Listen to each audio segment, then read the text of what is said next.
نوتدونی اولین فروشگاه نوت موسیقی در ایران.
سلام دوست من، شما پیشنمایش این آموزش رو مشاهده کردید.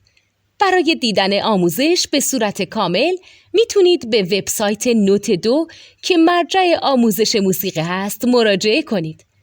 همچنین برای تهیه نوت موسیقی مرتبط با این آموزش هم میتونید به وبسایت نوتدونی که بزرگترین آرشیو نوت موسیقی در ایران هست مراجعه کنید.